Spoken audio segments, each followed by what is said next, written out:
And what I wanted to do today, before I finish this sermon, is I wanted to share with you about there's more that God wants to do through us. And I want to take a moment and I want to share about our above and beyond offering that we have next week. But not so much about the offering itself, but what it is that we're leaning into in the future by way of strategy. So that if you ask, if I were to give a gift to above and beyond, what do we do with it? Here's what we do with it. Here's our 5 G's. This is what I call our 5 G's. Our 5G strategy. Our 5G.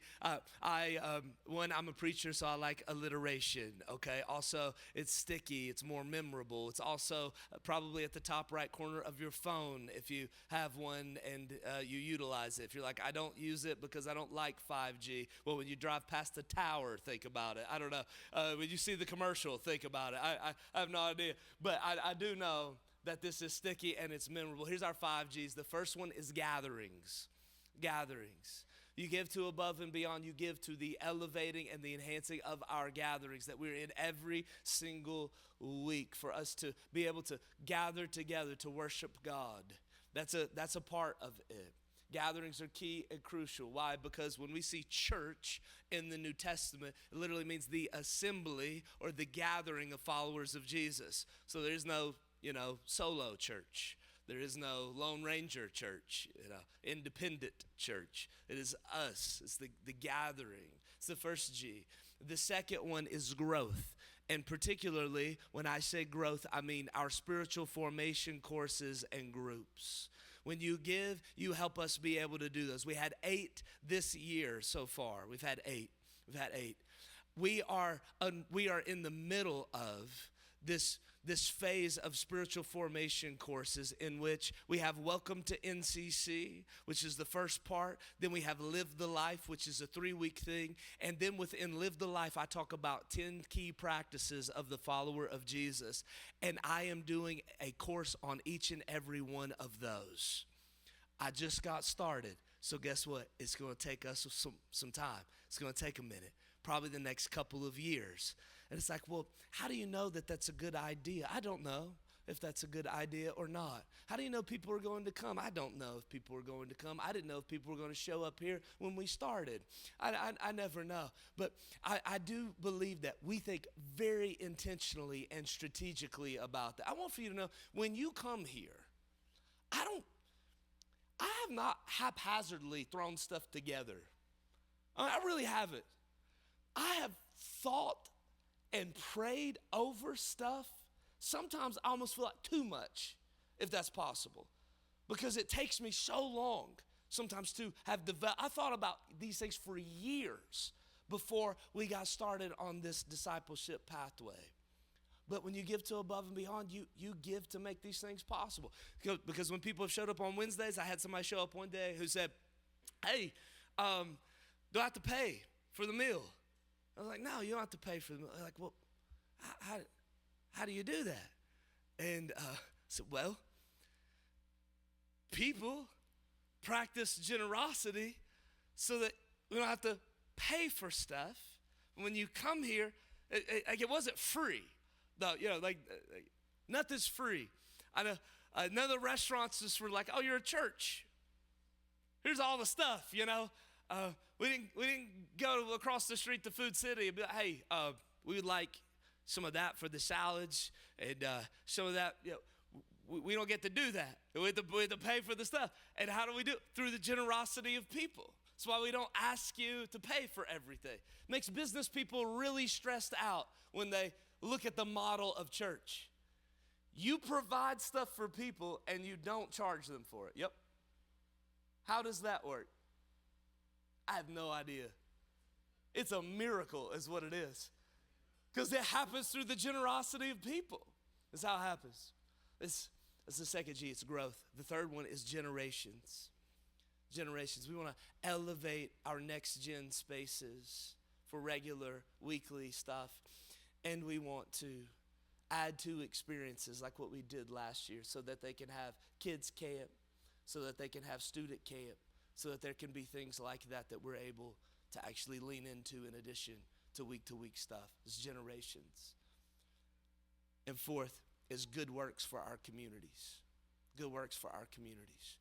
We want to continue to do some of the work that we have done this year through Above and Beyond by way of disaster relief, backpacks for kids, et cetera, et cetera. There's more of that to come, more than probably what we even realize at this particular juncture. Good works for our communities, meeting the needs of people who come our way who are dealing with housing insecurity or food insecurity. We want to be able to meet those needs. And the fifth one is global discipleship. Global discipleship. In this most recent season in the life of our church, we have been primarily and overwhelmingly primarily focused on here. Planting NCC, getting this up off the ground and going and solidified. And I think that's what God required of me.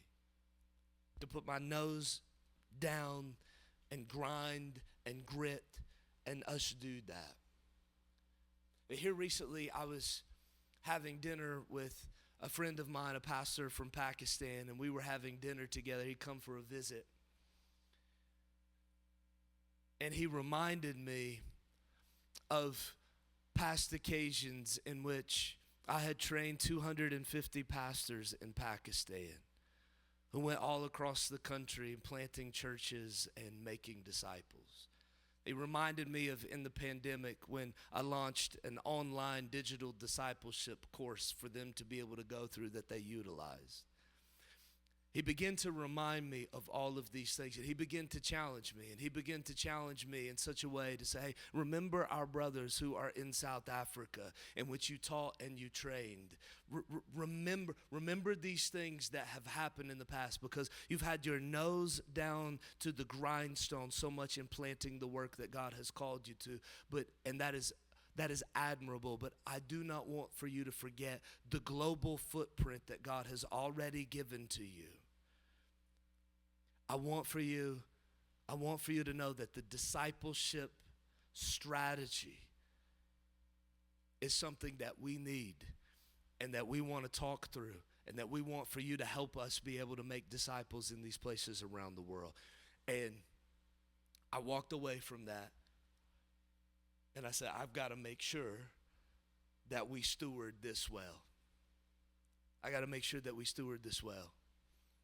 That we do not, in the name of humility, deny what it is that God may actually want to do through us in making disciples around the world. And we're going to step into that. I wanted for you to know today, I do not like to use sermons as infomercials. It always bothers me. Well, here's all the things that we did, or here's all the things we're going to do, because you didn't show up today for an infomercial. If you're here, you know you're hungry to see God do something in and through you. Not just info about a strategy. But I wanted for you to know all of this. One, so you would know the heart of our house.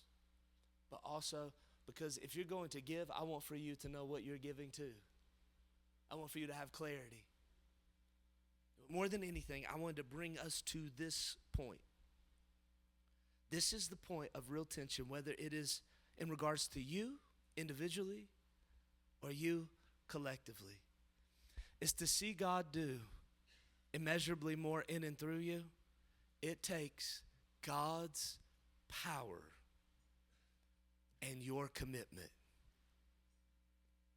I mean, it takes God's power to be able to do the deep inner transformation in you that you know needs to take place. It takes God's power and your commitment. For us to reach people, it takes God's power and your commitment. What makes the biggest difference is not what we do occasionally. It's what we do consistently. It's what we do day to day and week to week. That's commitment. That's commitment. being committed to see God do immeasurably more in and through you. It takes commitment. Lots of little victories in here.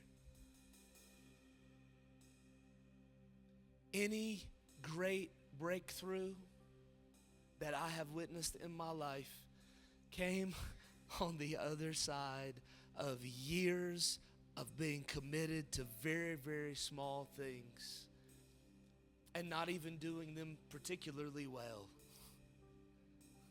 but just trying to open up my heart a little bit more, a little bit more, a little bit more, trying to say yes a little bit more. And I'm believing that that's where we are at this juncture. I believe we are at this intersection in which God is saying, I want to bring you into the future. You individually and you collectively. We want to be committed to it.